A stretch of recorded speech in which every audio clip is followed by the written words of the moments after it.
Irmãos, a paz do Senhor Jesus, paz do Senhor Jesus a todos vocês que irão receber esse vídeo, esta aula introdutória sobre a matéria da bibliologia. Hoje nós vamos tratar aqui sobre a bibliologia. Vamos falar sobre a introdução bíblica. Vamos falar hoje somente a introdução e também a formação do cânon. Amém? Vamos falar sobre a introdução bíblica e também do cânon bíblico. Nós vamos até a página de número 15, se Deus assim nos permite. Amém? Irmãos, eu quero ser grato a Deus porque Ele está a cada dia mais e mais, pela sua bondade, graça e misericórdia, nos dando a oportunidade de estar aqui, gravando esta aula para você que estará recebendo esse tão maravilhoso conteúdo, para nós tratar sobre a Bíblia Sagrada. Mas eu quero que você, meus irmãos, tenha nas suas mãos a sua Bíblia. E eu também quero falar para você que antes de você estudar, antes de você introduzir no campo da teologia, porque o que é teologia? Teo, Deus, logia, estudo acerca de Deus. Tem pessoas que falam assim, eu não gosto de estudar teologia, só gosto de ler a Bíblia. Mas se você parar para pensar, quando você abre a Bíblia Sagrada, independente de qualquer livro, você já está no livro teológico. Se abrir em Gênesis, está no livro teológico. E abrir em Êxodo, está no livro teológico. Abrir no livro dos Salmos, está no livro teológico. Porque você está lendo a palavra de Deus. E tem pessoas que falam que a letra, ela mata. Não, irmão. A letra na mão de quem não sabe usar é um perigo. Mas a letra na mão de quem sabe usar para o bem, para a evangelização, para a edificação do corpo de Cristo, é bênção. Amém? E antes de eu dar início aqui, estou usando aqui esse material do Seminário Teológico Querigma. Com muita honra eu quero apresentar a vocês. Aqui foi um dos meus mentores, pastor Neemias Santos. Estudei com ele cerca de 5 anos e meio, quase 6 anos. É um exemplo para mim de grande homem de Deus, de grande professor, grande mestre que me ensinou. Então nós vamos usar o material do Seminário Teológico Querigma. Você que ainda não adquiriu, amém? Se você quiser esse material, você no finalzinho do vídeo aqui, eu vou deixar o meu número, amém? Você entra em contato conosco e assim nós vamos fazer o pedido e você vai ter também o seu material nas suas mãos, amém? E antes de nós entrar também, eu quero dizer para vocês que é bom você ter no seu acervo mais de uma Bíblia Sagrada. Eu uso essa Bíblia aqui, Bíblia do Obreiro Aprovado, né, da CPAD, Bíblia do Obreiro Aprovado. Essa já está bem batida. Também eu uso essa Bíblia de Almeida Estudo. Gosto também de ler essa aqui. E recentemente eu ganhei uma Bíblia bem antiga. Essa Bíblia aqui. Ela é de 1942. Isso mesmo que você ouviu. Ela é de 1942. As páginas, não sei se vocês vão conseguir ver, todas amareladas, tá vendo? Batida pelo tempo, 1942. Imagina só, olha como é que era as capas. Era aqui, não é papel não, é madeira mesmo. 1942, uma relíquia. E também ganhei uma Bíblia da a avó da minha esposa. Essa Bíblia é Bíblia Católica. E aqui tem todos os livros que eles usam ali dentro da Igreja Católica. E essa Bíblia também, eu tenho ela há mais de 15 anos. Mais de 15 anos. Essa Bíblia Católica. Mas eu não uso, né? Eu leio, mas uso essa daqui para me ministrar a palavra. Bíblia do Obreiro Aprovado. Não vou dizer se está fazendo propaganda de Bíblia, não, irmão. Que é sempre bom você ter sempre um acervo de Bíblia e também de livros, né? Tem esse livro aqui também, os pregos da interpretação, os perigos da interpretação bíblica. Esse daqui, muito bom. Esse daqui também, ó, origem, confiabilidade e significado da Bíblia. É o livro que eu indico para vocês, é muito bom mesmo. Tem esse aqui também, princípio da interpretação bíblica. Depois, se vocês pesquisam aí, entra no Mercado Livre, vocês vão achar esses livros aqui. E é bom também vocês terem aí nos seus acervos dicionário bíblico, irmão.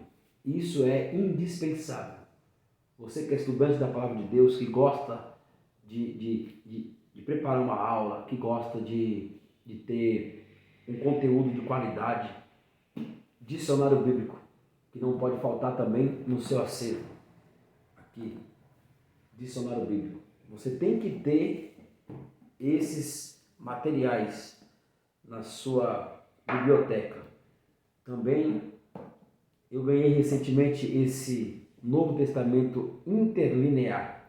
Ele é em grego e é em português. Muito bom também. Não entendo grego, lógico, mas ele é ótimo para assim tirarmos algumas dúvidas sobre algumas palavras do Novo Testamento. Amém? Pena que vocês não conseguiram ainda, né, esse material aqui, mas eu quero que você, neste momento, curva a sua cabeça. Nós vamos fazer uma oração para nós dar início. Amém? Soberano Deus e eterno Pai, graças te damos, ó Deus, por tudo que o Senhor Deus tem realizado na nossa vida, que o Senhor possa iluminar os olhos do nosso entendimento e abençoar, Senhor. Abençoar cada aluno, ó Deus, a cada um que irá receber este conteúdo da palavra de Deus. Assim eu te peço, Senhor amado, fica conosco desde agora e para todos sempre, abre os olhos do nosso entendimento. Assim eu te peço e te agradeço em nome de Jesus. Amém? Introdução à Bíblia Sagrada, né? Introdução à Bíblia Sagrada. Na matéria de hoje vamos estudar a doutrina da Escritura Sagrada. Conhecemos como este termo Bíblia Sagrada veio a fazer parte da nossa história. Quantos anos foram necessários para a canonização do livro do Antigo Testamento? Quais as línguas originais da Bíblia foram escritas? Quantas pessoas foram envolvidas na escritura, na sua escrita? Como se deu a divisão da Bíblia em Antigo e o Novo Testamento, em capítulos e versículos? Quais foram os materiais utilizados na escritura das Sagradas Escrituras, na escrita da Sagrada Escritura? Cremos na Bíblia Sagrada como a nossa única regra de fé e de prática? Ela é inspirada palavra de Deus. Ela é inerrante palavra de Deus. Ela é infalível palavra de Deus. Ela é a palavra de Deus, de maneira que a Bíblia Sagrada é Deus, e Deus é a mesma coisa. Obedecer a Bíblia é obedecer a Deus. Desobedecer a Bíblia é desobedecer a Deus. Nela a igreja encontra tudo o que precisa. Ela é mais atual do que o jornal que sairá amanhã. Para você ter ideia, irmão, a Bíblia Sagrada, ela é mais atual do que o jornal de amanhã. Isso aqui é forte. Amém? Aqui na página 9, introdução à Bíblia. Introdução à Bíblia. O termo Bíblia tem origem no grego biblos e somente foi usado a partir do ano 2000 depois de Cristo pelos cristãos. É o livro singular, inspirado por Deus. Diversos escribas, sacerdotes, reis, profetas e poetas a escreveram. No período aproximadamente de 1500 anos, foram mais de 40 pessoas e notadamente vê-se a mão de Deus na sua unidade. Este texto foram inspirados e copiados geração para geração em diversos idiomas, tais como hebraico, aramaico, e grego, até chegar até nós. Verificou-se através do método textual que 99% dos textos mantêm-se fiel aos originais. E certamente uma obra divina, as partes mais antigas das Escrituras encontradas são um pergaminho de Isaías em hebraico, no segundo século antes de Cristo, descoberto em 1947 nas cavernas do Mar Morto. É um pequeno papiro contendo parte, e também um pequeno papiro contendo parte do livro de João, João capítulo 18, verso 31, 33, 37 e 38, datado do segundo século depois de Cristo. A Bíblia, em sua forma original, é desprovida das divisões de capítulo. A Bíblia, irmão, a Bíblia, na sua forma original, ela era desprovida de capítulos e de versículos. A Bíblia, no seu contexto original, ela era desprovida de divisões e de capítulos e de versículos. Imagina só, irmão, você pegar uma Bíblia, um exemplo, pegar esse livro aqui. Aqui era a Bíblia Sagrada. Imagina só, não tinha divisão, não tinha capítulos e não tinha versículos. Imagina a dificuldade que não era para você achar.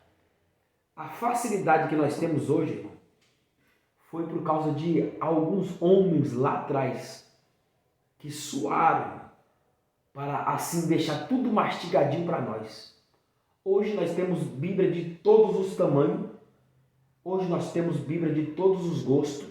Tem Bíblia da mulher, Bíblia vai falar da parte financeira, Bíblia de estudo pessoal, Bíblia pentecostal, Bíblia do Novo Testamento interpretado, Bíblia do Antigo Testamento interpretado.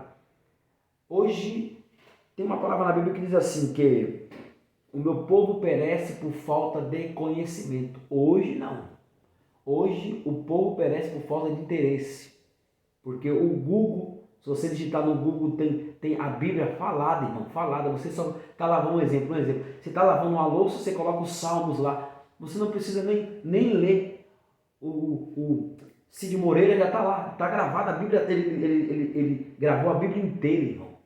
Então, o povo hoje não perece por falta de conhecimento, perece por falta de interesse. Essa é a realidade.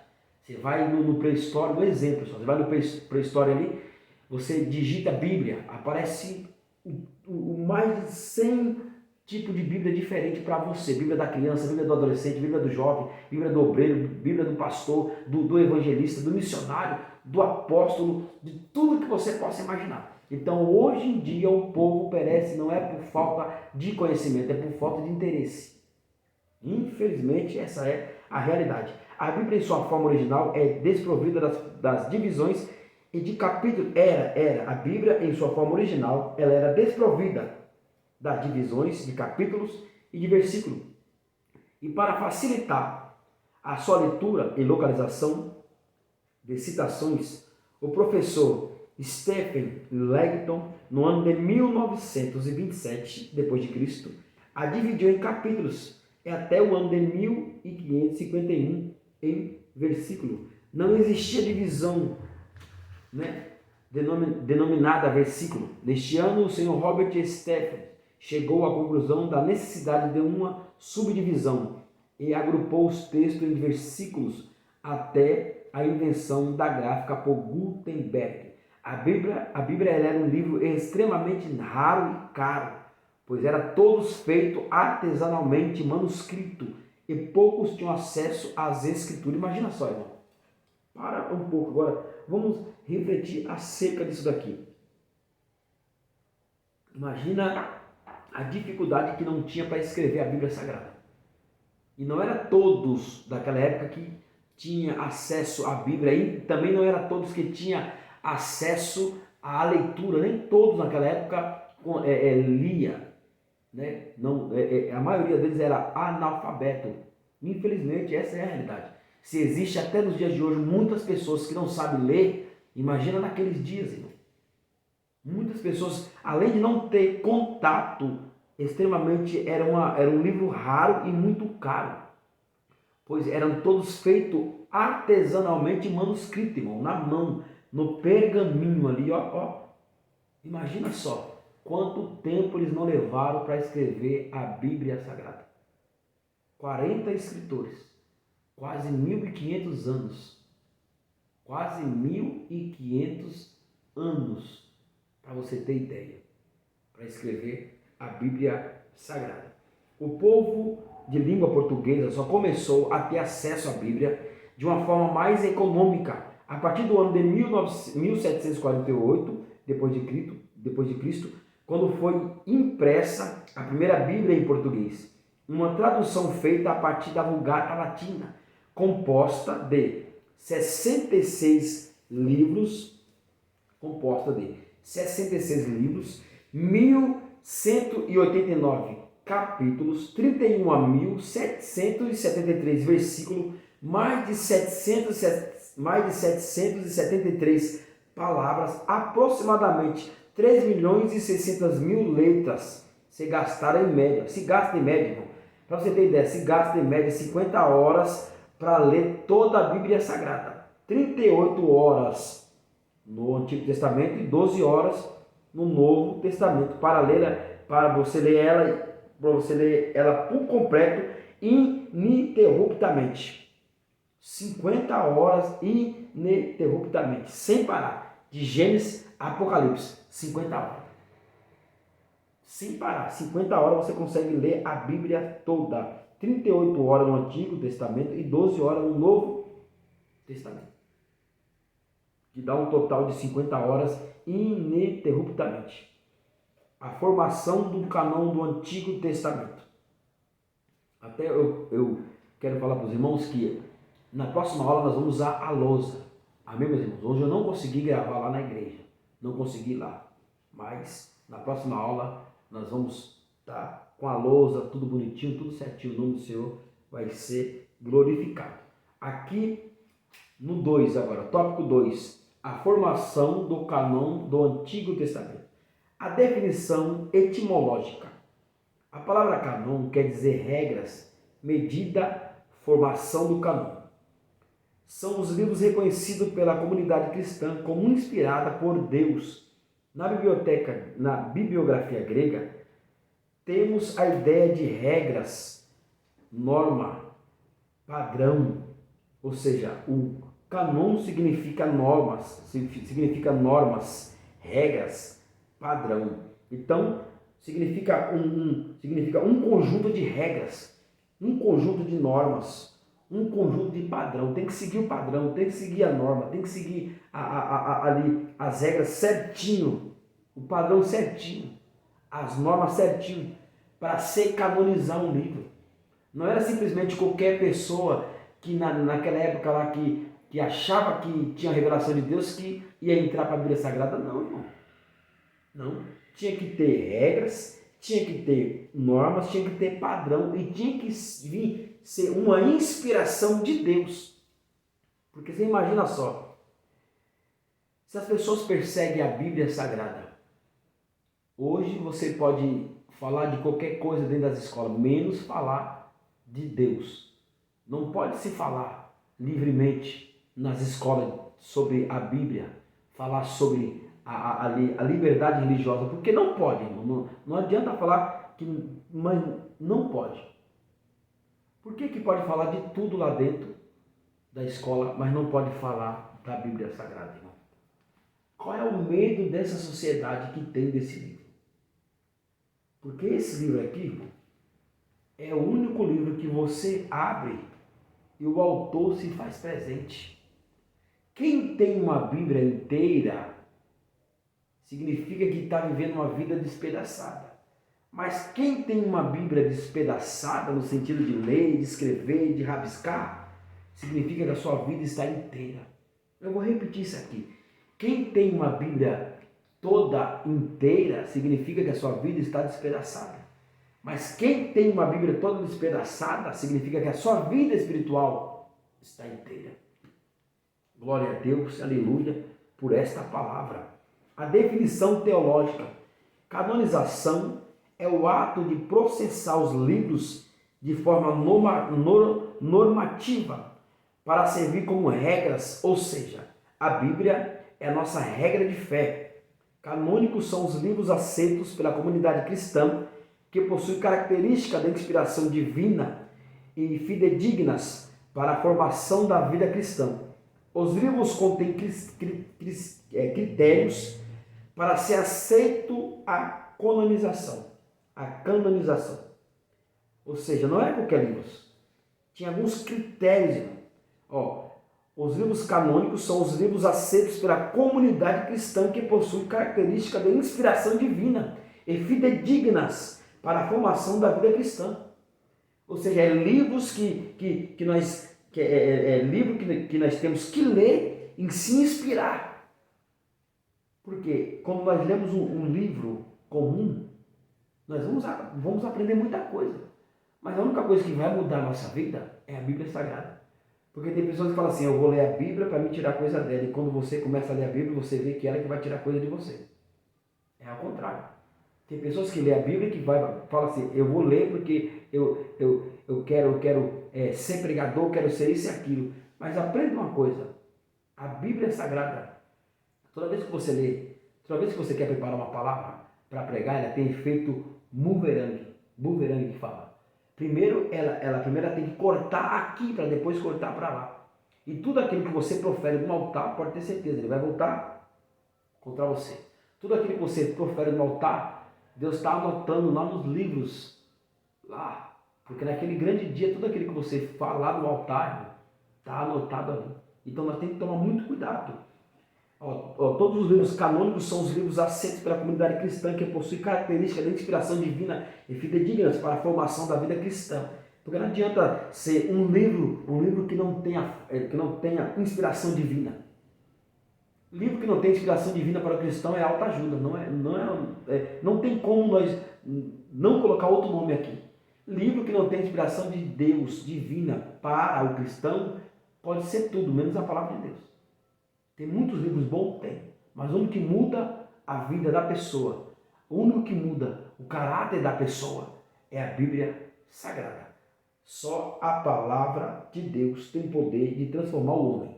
Só a palavra de Deus tem poder de levantar o homem do monturo e fazer se assentar com os espíritos da sua casa. Só a palavra de Deus. Porque lá em Salmo 119, versículo 9, diz o quê? Como purificará o jovem o seu caminho? Observando conforme a tua palavra. Salmo 119, versículo 11. Guardei a tua palavra no meu coração, para eu não pecar contra ti.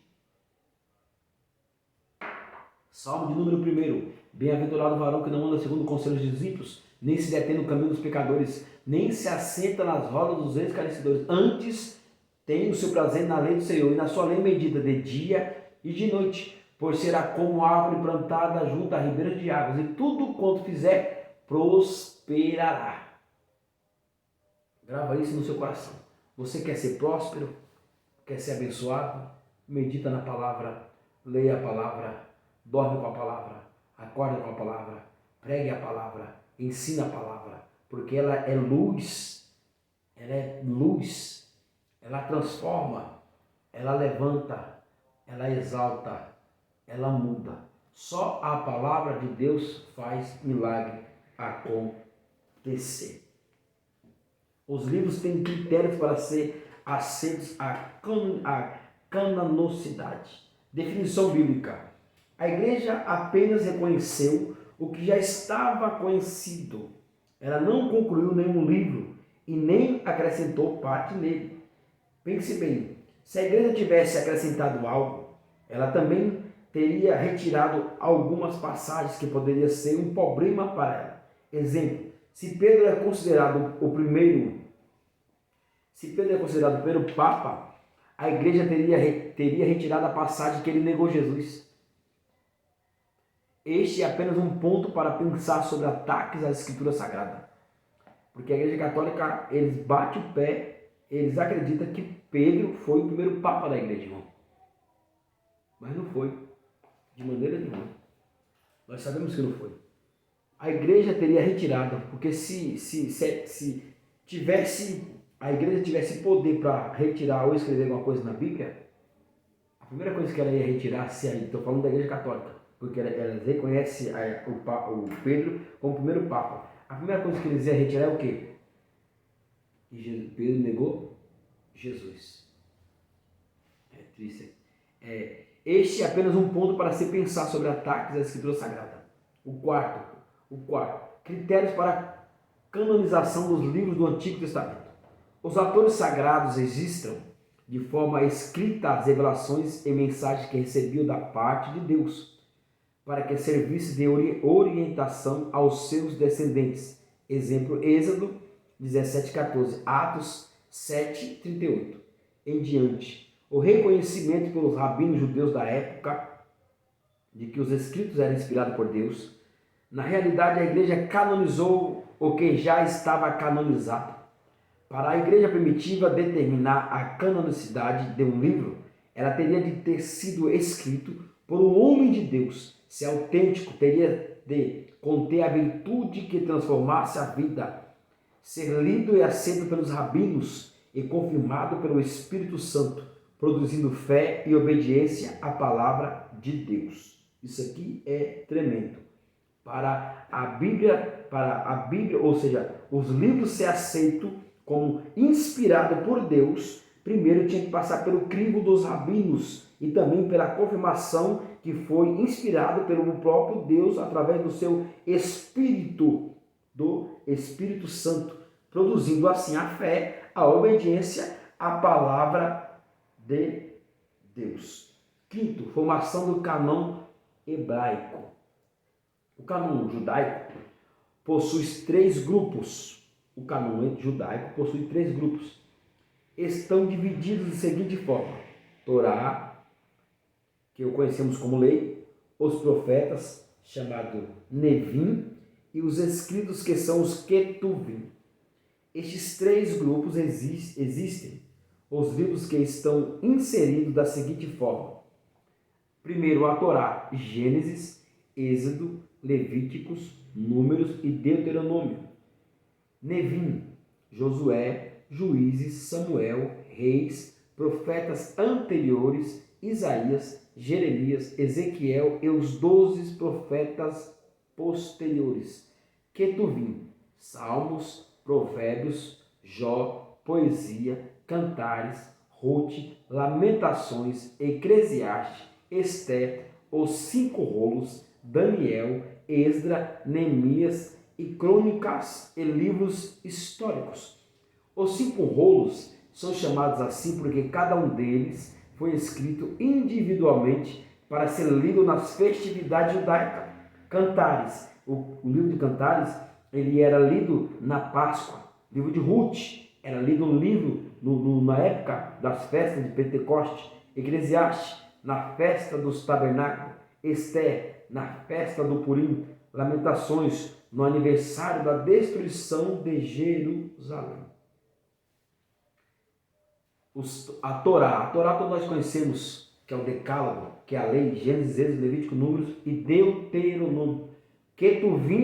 O Ketuvim, né, esse termo hebraico, né, aqui que era agrupado alguns livros: Juízes, Josué, Samuel, Reis, profetas anteriores, Isaías, Jeremias, Ezequiel e os 12 profetas, né, posteriores. E assim os 5 rolos, né, Cantares, que era lido na Páscoa, Ruth no Pentecoste, Eclesiastes na festa do Tabernáculo, Esther na festa do Purim e Lamentações de Jeremias no aniversário da destruição de Jerusalém. A formação do cânon católico. O cânon católico do Antigo Testamento é o mesmo da Septuaginta. Os livros são divididos em 4 partes. Vai anotando aí, pega a caneta, pega o seu caderno de anotações e anota aí. A formação do cânon católico. A formação do cânon católico do Antigo Testamento é a mesma da Septuaginta.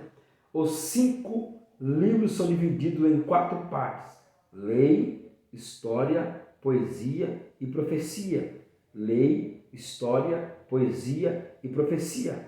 Mas com o acréscimo dos livros apócrifos, assim o cânon católico e católico hebraico soma ao todo 46 livros que forma a lei, Gênesis, Êxodo, Levíticos, Números e Deuteronômio. Históricos, Josué, Juízes, Ruth, 1º e 2º Samuel, 1º e 2º Reis, 1º e 2º Crônicas, ou Paralipomenos, Esdras, Neemias, Tobias, Judite, Esté, 1º e 2º Macabeus. Terceiro grupo, poéticos, Jó, Salmos, Provérbios, Eclesiastes, Cantares de Salomão, Eclesiástico. E quarto, proféticos, Isaías, Jeremias, Lamentações, Baruque, Ezequiel, Daniel, Amós, Oséias, Joel, Obadias, Jonas, Miqueias, Naum, Abacuque, Sanfonias, Ageu, Zacarias e Malaquias. Observe, em algumas versões do Antigo Testamento, eu falo isso, irmão, tudo escolhi aqui agora, são baseados na Bíblia do catolicismo, do católico. Em algumas versões do Antigo, algumas versões antigas, Samuel e Reis são apresentados como 1º, 2º e 3º Reis, e 5º Reis, e Esdras e Neemias como 1º e 2º Esdras. Agora eu quero ler aqui o índice da Bíblia católica.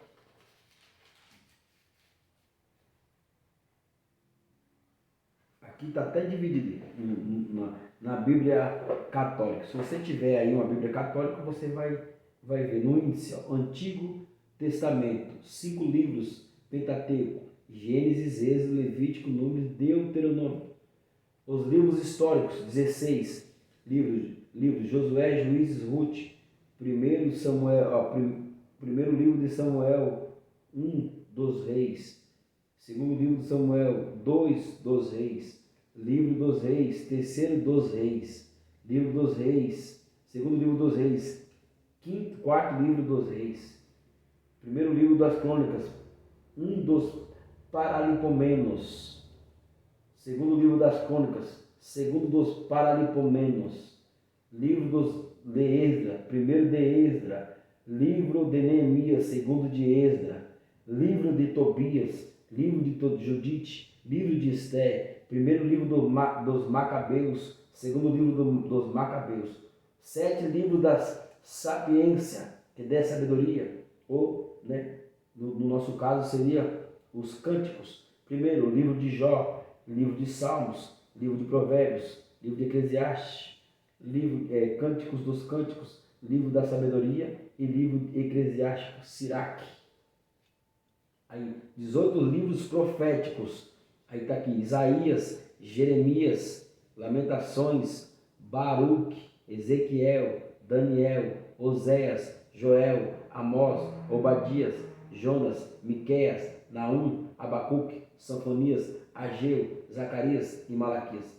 Novo Testamento, Evangelho segundo Mateus, Evangelho segundo Marcos, Evangelho segundo Lucas, Evangelho segundo João, Atos dos Apóstolos, Epístola aos Romanos, Primeira Epístola aos Coríntios, Segunda Epístola aos Coríntios, Epístola aos Gálatas, Epístolas aos Efésios, Epístola aos Filipenses, Epístola aos Colossenses, Primeira Epístola aos Tessalonicenses, Segunda Epístola aos Tessalonicenses, Primeira Epístola de Timóteo, Segunda Epístola de Timóteo, Epístola de Tito, Filemão, Hebreus, São Tiago, Epístola de São Pedro, Epístola de São Pedro, Epístola de São João, primeiro João, segundo João, terceiro João, terceira Epístola de São João, Epístola de São Judas e Apocalipse. Essa é a Bíblia Católica. Se você tiver uma para você, ver tudo que está aqui, é muito interessante para você, para nós, de conhecimento bíblico. Então, eu quero aqui externar a minha gratidão a Deus por tudo que o Senhor Deus tem feito na nossa vida. Amém? Agora, a formação do cânon do Novo Testamento. A formação do cânon do Novo Testamento. a formação do cânon protestante. Sobre o critério da linguagem e conteúdo, a Bíblia está dividida em duas partes principais: o Antigo Testamento e o Novo Testamento. O Antigo Testamento tem 39 livros e o Novo Testamento 27, totalizando 66. O cânon protestante do Antigo Testamento está distribuído em 39 livros diferentes, né? Primeiro, Lei, Torá ou Pentateuco ou Decálogo, que são 5, Gênesis, Levítico, Números e Deuteronômio. O segundo grupo, né, grupo dos livros históricos: Josué, Juízes, Ruth, 1º e 2º Samuel, 1º e 2º Reis, 1º e 2º Crônicas, Esdra, Neemias e Esther. O terceiro grupo são os grupos conhecidos como grupos poéticos. O primeiro livro do grupo poético é o livro de Jó. O segundo, Salmos. O terceiro, Provérbios. O quarto, Eclesiastes. E o quinto, Cantares. O quarto grupo, conhecido como os grupos proféticos, profetas, né? Os grupos proféticos são 17, divididos: 5 profetas maiores: Isaías, Jeremias, Lamentações, Ezequiel e Daniel. Esses são os profetas maiores. Isaías, Jeremias, Lamentações, Ezequiel e Daniel. Profetas menores são 12: Oséias, Joel, Amós, Obadias, Jonas, Miqueias, Naum, Abacuque, Sofonias, Ageu, Zacarias e Malaquias. Irmão, entenda uma coisa: quando se trata de profetas maiores e profetas menores, não é que o profeta, um exemplo, Oséias, o profeta Joel, o profeta Amós é menor que Ezequiel, é menor que Daniel, é menor que Daniel, é menor que Isaías. Eu falo assim de conhecimento, de graça, não. Mas quando se trata de profetas maiores, profetas menores, é por causa da extensão da profecia, ou seja, do tamanho do livro de cada um deles. Não tem nada a ver com que Deus usou uma mais do que o outro, não é isso. Amém? Só apenas para uma informação para vocês entenderem. Oséias, Joel, Amós, Obadias, nenhum deles é menor do que a pessoa de Daniel. Nenhum deles é menor que a pessoa de Ezequiel. Nenhum deles é menor que Jeremias. Ou que menor que Ezequiel. Não. Mas se trata da extensão do livro. De quantas profecias tem de um livro para o outro. Amém, meus irmãos? Aqui nós vamos estar encerrando essa primeira aula de introdução à Bíblia Sagrada. Que Deus abençoe sua vida, que você possa ter uma noite de paz, uma noite tranquila e o nome do Senhor venha a ser glorificado. Deus abençoe a todos vocês. Até a próxima aula. Amém e amém.